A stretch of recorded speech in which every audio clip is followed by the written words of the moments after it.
Welcome to episode 3 of the Clutch Kick podcast. My name is Steven. Sebastian. And I'm Gartrell. So for today's episode, we're going to be talking about built versus bought. Now, for our non-astute car audience, let me break it down for you what that means.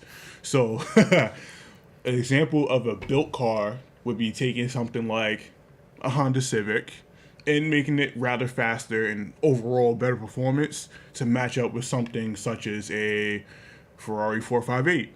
And if you don't know what a Ferrari 458 looks like, take a look at the screen now and we'll have a picture up for you. And if you're driving, don't look. And if you're at work, I don't care if you get fired. It's not my fault.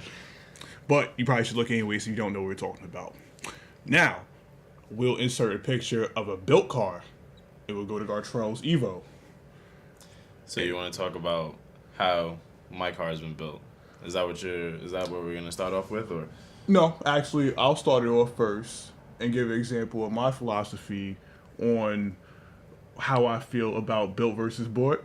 Okay. And then you can jump in since you're more of the way through building a car than both of us are, and then you can hop in and with all the other perspectives. with all the other perspectives. All right, let's get into it then. So here's how I feel about building something versus, you just bought it.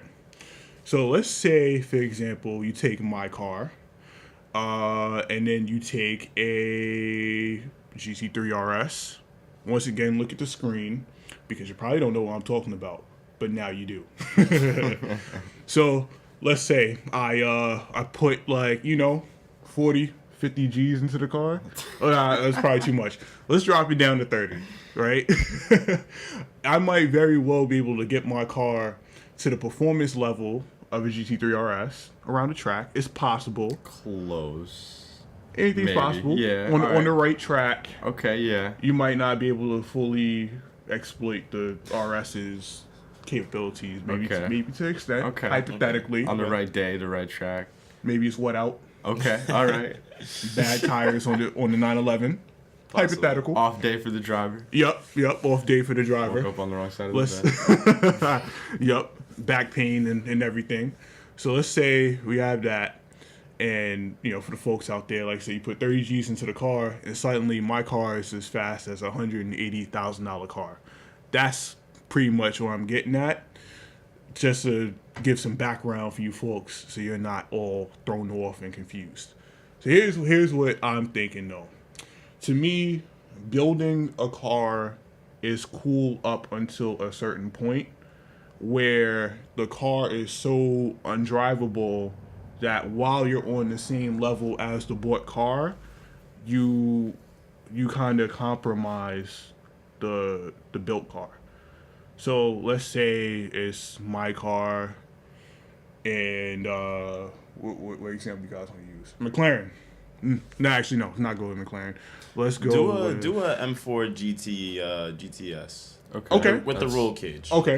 Right? So, Because I could kind of see that being along the same lines as like what a performance car would be in the mind of someone who would build a car, as well as someone who wants to buy a car that has the capabilities of some of the things that you would put into a built car, such as a roll cage. Yeah. So if you want to do like that example. That's a good one. Let's go with the M4 GTS. Once again, look at the screen so you know what's going on. So let's say, like I said, my car is built up to the level of the M4 GTS. My car might very well be garbage in other areas that car, because it's not built and you brought it that way, will be okay. Such as comfort, I would assume. Such as comfort. So my car might be obscenely stiff. You might not want to drive it on the street. Seats. I might have bucket seats, which back pain, and depending I can on attest to that. Yeah, exactly. And might not be able to see out the car. My MPG might suffer drastically. I might have so much aero on my car that I look retarded. Like I might have a huge wing. I might have massive side skirts. I might have all these things that suddenly compromise me in terms of how other people view me, which may or may not matter to you. But and how much you can actually use the car, I would say. Exactly. Especially being from New York, I would say that's definitely a factor for built cars. everyone scrapes, and it's just like, oh, you spent so much money on that lip, man, or whatever. Like something's always getting damaged just because it's not on the same level as, you know, a bought car. Like, you don't have not everyone has the adjustable ride height from just a push of a button, unless you have airbags, of course. But I can understand where, like, drivability is definitely affected, you know. And then there's the warranty. Oh, so now you only spent 30 G's on the car. If something breaks, good luck. Like, you're not going to Toyota, you're not going to Honda. They're not going to help you. Now you actually got to take care of it yourself, or you gotta actually go to somebody that can take care of it for you. Yep. Yeah. There's a lot of things that go into it, honestly. So speaking from personal experience, you know, I've my Evo is just pretty built, you know. It's got built engine, it's lowered. Definitely not something that I would love to drive every day. It's more like geared towards racing, which most people who build cars go for. They go for, well, not everyone. I can't say everyone. Some people do stunts and stuff like that. But for the most part, most people go for performance, you know, trying to be quicker than the other person or improve their handling to some extent. And at the end of the day, it is worth it in the sense that you get to build something that you're passionate about and something that you can put your name on and say, this is mine. I did it my way. It's unlike anything else that anyone else has, you know, for the most part. You know, you get parts and specific items and you build it up to the way you specifically want it for you. And I think that's something you can't get out of a bought car, especially when most of them are exactly the same from the factory. So, hey, my M4 has this, that, and the third. Oh yeah, me too, because it's exactly the same. It's not. There's no like element of personal touch unless you know, put your wheels on or you change the color, which isn't anything major. But down to the bare bones, it's definitely the same. You know. So that's just one thing that I could think about. Other than that, on the other hand, I do suffer from poor drivability sometimes. Definitely because I just can't like maneuver the car as effectively as I would, or I have to be so much more careful going up inclines, or, you know, I'm sitting in traffic and my back is killing me because I'm sitting in these stiff bucket seats as opposed to, you know, a comfortable, you know, nice cradled leather bucket seat that's still adjustable from, you know, reclining or lumbar support, anything like that. So there's definitely a double-edged sword going into building or buying a car. I don't know. It's just pick your poison at some point. I don't know. Yeah, I think it's a lot. I think it comes down into almost like philosophy. To which a question I have to ask is like, it almost feels like you have to figure out how much money you have to play with at the beginning. That too. Like if you're already at that like type of baller status where you can afford like the higher end cars where you don't necessarily have to build the car, but it already comes like basically at the same performance standard as other cars that you would have to build to get there. And I feel like when you got people that got money to spend on like actual nice cars that they don't have to build, the philosophy is totally different. Like, yeah, they want to go fast, they want to enjoy the same things that people who want to build their cars want to enjoy, also want to feel in the same sense. Yeah. But I feel like you get so much more as a car enthusiast buying a car that you take along for this like building journey, that like you can actually say like, yeah, like I've done the suspension myself, or, you know, like it's basically like saying like, yeah, I've designed this whole car myself. Like that's where it comes into like the art of like owning a car and like actually driving it, and then like taking it on the track and seeing how it can mold to your driving skills or however you want it to feel. So it's like I think it's an interesting relationship between, or like maybe just an interesting comparison between like the people who buy cars to get that like level of driving, but also the people who also buy cars to build it to get to that level of driving. And there's that like, I think you just have to have a certain level of like love and like, I guess interest in the hobby to want to do it, because that's just like especially like here in New York or something like that, where you see people driving like their weekend cars or something, or maybe they're dailying their car. That's when I see people that daily their car like that, I don't know whether to give them respect or call them crazy or both, because like, I mean, sitting through traffic trying to drive home in some of the scenarios, and not everyone's street is nice and paved. Most aren't. No, most are not. So I got to give it to them. That's a level of I guess determination that I don't know if I could fully commit to. I don't know. That's some serious determination. Yeah, I feel you on that one. It's for the love, you know? Yep. It's what you do. And then, you know, it's interesting, too. I feel like sometimes there's a divide in the community where people will build their car, but they'll see somebody in, like, maybe an M4 of sorts and be like, oh, you know, that's just your parents' money, and you didn't have to earn that performance. You just went in and purchased it. Hey, man, in some cases, that's true. Well, most cases. It is. To each their own, you know? Yeah, that's true. At the end of the day, it comes down to what that person desires, you know, out of the car. Because it is sometimes a hassle to build your car. So, like, there's, like, so many, like, you know, roadblocks, and in a sense, like, something doesn't fit right, or you have to go pretty much through the motions to get it to the point where you want it to be, where some people don't want to deal with that hassle. So they would rather, you know, have the security of the car is as good as it's going to be right out of the box, and I can still enjoy it, you know, without having to worry about, is this going to break, or am I covered for, am I, like you said, like in a warranty or something of that effect. So I do understand where people come from with that, but it definitely is something special to build your own car, I would say, for sure. And just another thing going off what I just said, I also kind of feel like it's a little bit of jealousy at times too. Yeah, for sure. Because I know occasionally, like, it might not necessarily be true about a M3 or M4, something of that caliber, but sometimes when you see people our age driving the next step beyond that, it's like, okay. Yeah, man. Like, really?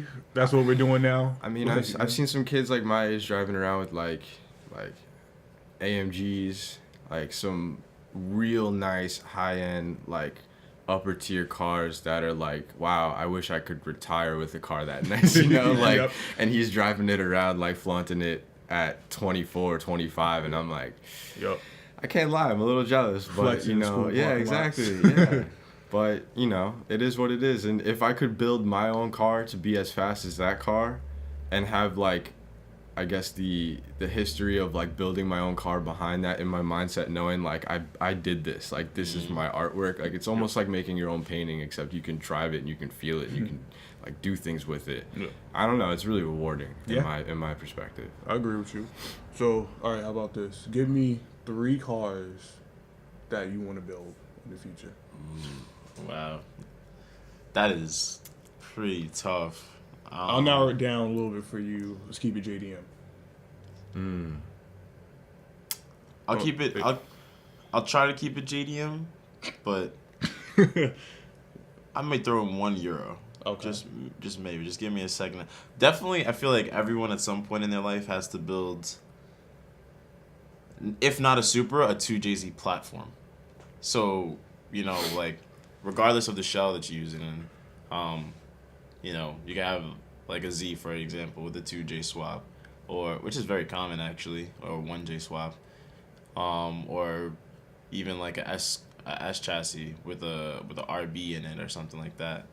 All right, so if we're talking strictly car, I would say Supra is something I would definitely want to build at some point.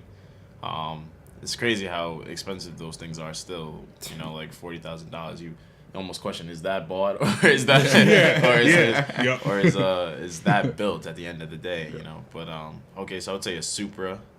If I had to say my European car, I know I already went through this, but I would probably go back to like a Volkswagen, like GTI again.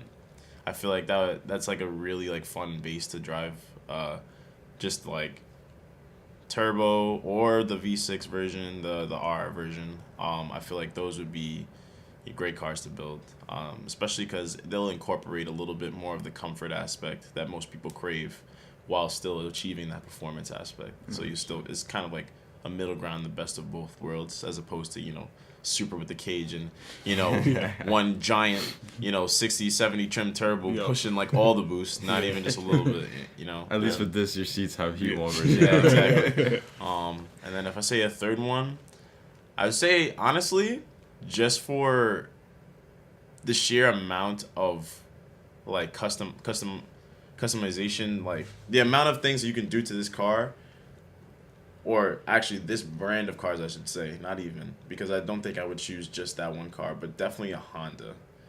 Just because you can do a billion things to a S2000, as we've seen. Like, there's so many options, so many options. And same thing with, like, you know, a SI or even, like, an old EM1 or something like that I would do.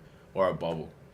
I would do a EG hatch or something like that, for sure. Okay. I think that, like, that would be like the gutted out race car that I would, you know, build out of out of all three. You can get some real crazy power to weight ratio in that car. Exactly. Insane. Exactly. Yeah, probably an unsafe amount of power to weight ratio. I mean, yeah. So my 3, first I'm gonna go with a Supra, like you said. You know, one of my favorite '90s cars. New one's coming out, which definitely won't help the case for the prices on the old ones. It is what it is, though. So Supra number 1, Integra Type R number 2. Okay. Favorite Honda of all time. Gotta have one of those right-hand drive straight from Japan. Even like a DC-5 too. Yeah. I would do that. Yep. Probably spooned out. I mean, that's just one car. You can see the same person replicate the same build over and over again, and it just never gets boring to me. Like, because how many spoon DC2s do you see out here? None. Probably never. Well, I mean, they're out there. At shows out in the there, internet, you see them, they're out here. Yeah. They're not, like, you know, completely uncommon. But in real life, in the street, you barely see them. I can't think of more than once. Maybe I seen one like rolling around the street this year. All the ones I've seen were at shows. Even though like last year, I think I saw like 2 or 3 on the street just randomly. Wow. Yeah. It's more than me. I definitely have to add one more car though. Okay. Like it just popped into my mind, an RX-7 with a rotary. Okay. With a rotary, not swapping the motor out. That's because key. I feel like that is just like an iconic engine to, you know, like interact with and build. So that's definitely something I would do. Yeah. And they just look amazing once you put, you know, all the aero and stuff on it. Oh my god. It's very true. That's like one of the most rendered cars I see on Instagram. They always look amazing. Oh yeah. It's great. Yeah. And they're so old and they just still got that look. It's crazy. Mm-hmm. Yeah. So you said the Integra too, and then I did too. Old NSX. The old With the flip up headlights. Well, I mean old body style. I Old probably would body do style. NA too. Okay. Yeah. So, the way I feel about that car, like I would set it up more so as a street car, like not even a track car. I mean, of course, I would have some super rare parts that cost more than anybody really wants to pay, like Toyota ITBs. I definitely want some of those on there. But like the exterior would be super simple. Like it's OEM a car to plus. stunt in, pretty much. Just to drive, just like to drive. Like I wouldn't even try to go to car shows or anything with it. Like, just for like the looks of it and the aesthetic. Yeah, and like just to drive. I mean, it's still a head turner. I saw it not too long ago. This guy driving it in Long Island, and I did a double take on it because I was like, wow. I mean, not only is that a great car, but you never see him anymore. And this was just like super clean. Like you could tell your garage had decided to take it out for the weekend. It looked great. So it's a classic too. Yeah. Great car. Yeah. Yeah. And I mean, like I said, I'd just be out here cruising, maybe go to like Bear Mountain or something. Yeah. But definitely wouldn't even set it up for the track. Just have the other toys for that. Yeah. Yeah. That's my 3. So what you thinking? We gave you time to think. Yeah, and I changed my answers a couple of times. All right, so I'm gonna borrow your idea with the €1, and I'm gonna go with the GTI only because that was also my like childhood car growing up. Like I also wanted a GTI when I was growing up, when I was looking for cars, and I just couldn't find a used one that wasn't like beat to shit at a decent price. And once they go, trust me, they go. Oh like, yeah. Electrical wise, everything. It's just a nightmare. Yeah, no. I had a good friend of mine who's a Volkswagen mechanic, and he had a GTI before he upgraded to the R. And I drove that thing for a little bit before he sold it, and I was like, man, I really wish I had this car, but I don't want a used one that was ripped like this. Like I could feel the clutch like going. Oh yeah. But for my second car, I'll go back to the JDM side. I'm gonna give the new, even though it's new, I'm gonna give the new Toyota Corolla some props. I would love to build that just to see like what you can The do outcome. with it. The Yeah, outcome, like I yeah. feel like there's a lot of options you could do with that, especially with it being new. Now it's stick again, and it's Exactly. and it's a hatchback. Like, Yeah, they got me on that. The hatch and the stick. I was like, all right, you're making moves towards my end of the spectrum. I, like I mean, this. you haven't been to Formula Drift.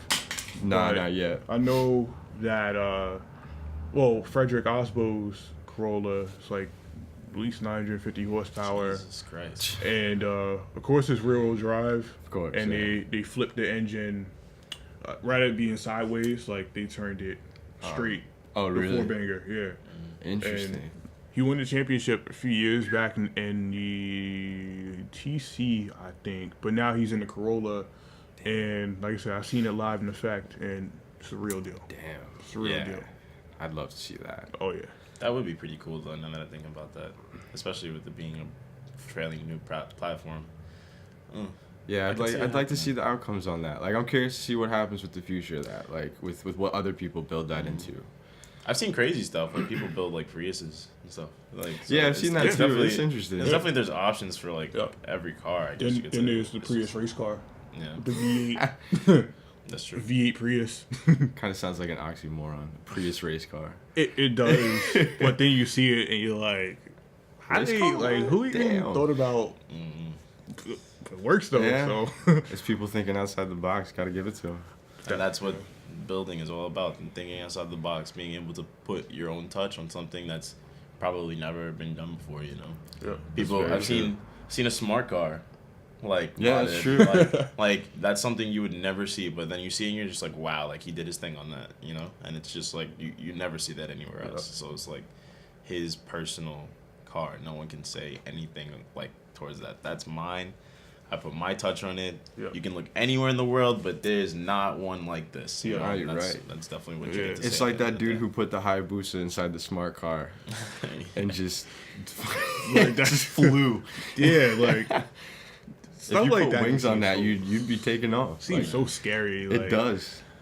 Alright. Like Hayabusa engine in a smart car, yo, that's wild. So let me ask you this: what's some of the craziest built cars? Actually, wait, hold up. I still had Oh, one you're on car, two. remember? Oh, yeah, I was you're only on number two. two. Yeah, we Okay. went off on that roll up. I'm sorry. All right, so last one. I'm gonna go with the MR2.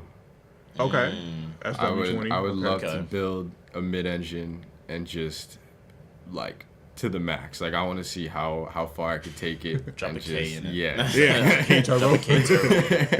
I want to see what I could really do with that thing. That would be awesome. One of the guys in the track group actually has MR2.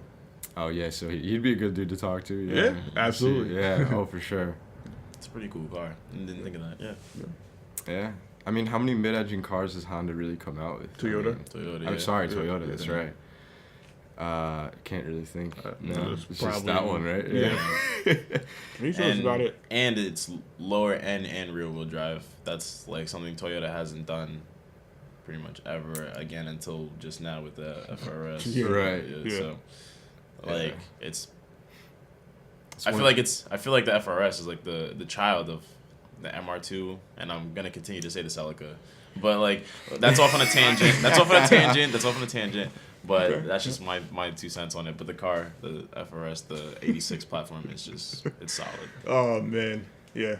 I'll let you rock on the Celica thing. I've just seen so many terrible builds of the Celica. It's just Yeah, there's bad ones, and then there's ones that are actually really good. Like I've seen a few where it's just like that's the one. You know what I mean? like the ones that you go like, oh that's a dope Celica. You go first, what is that? Like, you don't even notice that it's a Celica No. first, Yeah. and you're like, oh that's wow, he did a great job with that. Yeah. And it's the ones that like really look like shit. You're like, it's another Celica. Like, fuck. So, all right. So what's next? What were you trying to go? So with? I was Probably gonna go saying into the bought cars, 3 bought cars that you would want. not yet. Not yet. All right. So I was saying, what's the wildest build you think you've seen?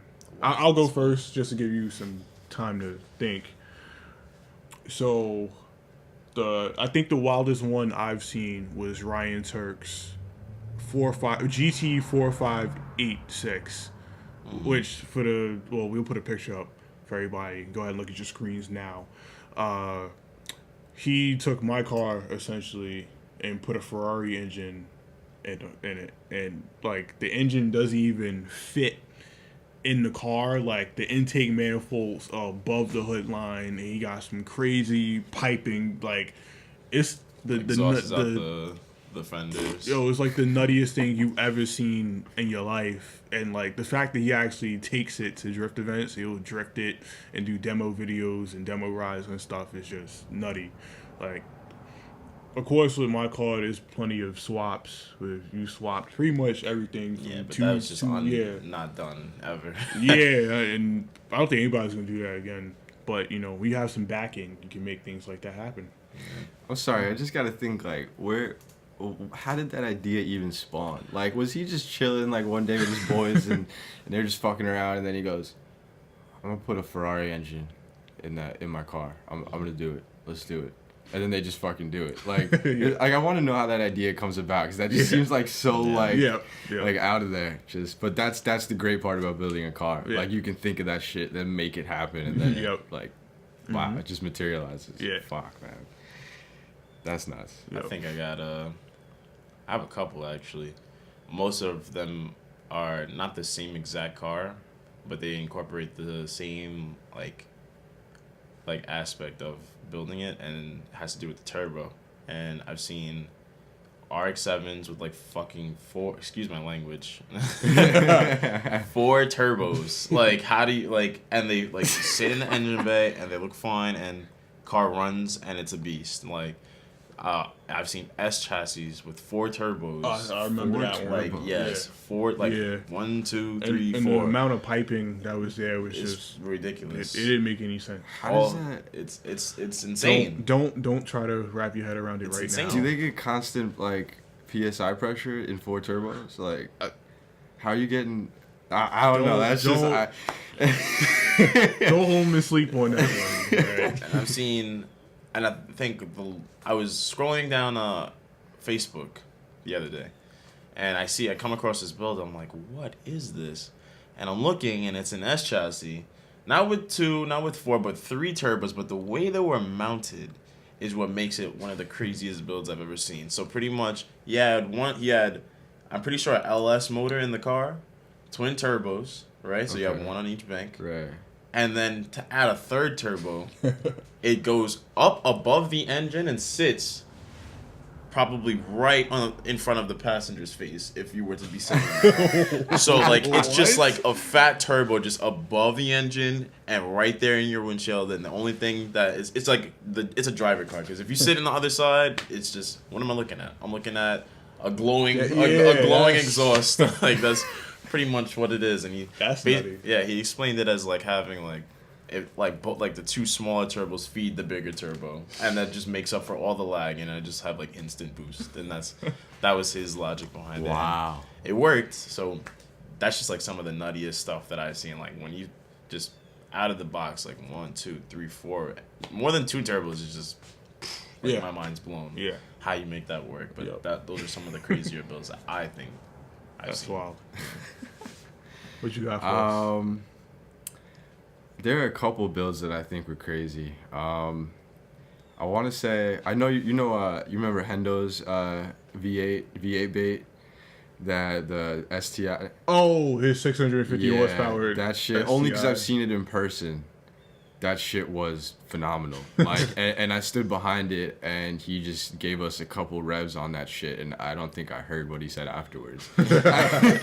It was fucking insane. I mean, and to see him drive off and it just like lasered out, like his lights just disappeared. It was crazy. And now I think some very lucky gentleman in Texas now gets to have fun with that. So that car is just kind of like the RB swapped rear wheel drive WRX STI that we've seen. That's like a crazy build. Same thing. To put a totally like inverted motor, like, and rear wheel drive, and like not even from the same platform. Like, it's Nissan and Super, something you'd never think of. That's crazy too. That's the beautiful thing out of builds. Like, that's the shit that you get that people like. You know, you definitely see with like, all right, you were thinking outside of the box, you really made it work. Like, you chopped up some parts and really got to town with it. You gotta appreciate it. Oh yeah, it's cool. Absolutely, for sure. Yeah. All right. So let's wrap it. Fortunately, we're out of time, but it was a good episode. It was.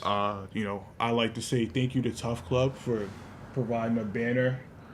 You know, if anybody out there, in particular Prime NYC, wants to, you know, supply a banner for us, because I'd like to switch it up, you know, every few episodes. Let me know. Reach out to us. You can comment on YouTube. Shoot us email or, you know, DM one of us, and we definitely can make it happen. You know, expect some great things in the future. You know, we took a little pause, but we're back at it. You know, like, so it's getting cold now, but that don't mean the grind's going to stop. Nope. We're gonna keep it going, and we're gonna build this momentum. About time summer comes. Oh yeah, it's gonna be great. It's gonna be real good. All right, let's get it. So stay tuned. Yep. Any last thoughts, either of you? Stay warm. Stay warm, America. Winter's coming. Yep. Yeah. Yep. Oh yeah. Finally. If we're gonna talk about that, but we'll get some snow donuts later. Yeah, eventually. All right, but thanks for tuning in, and we look forward to talking to you all in the future. Have a great night.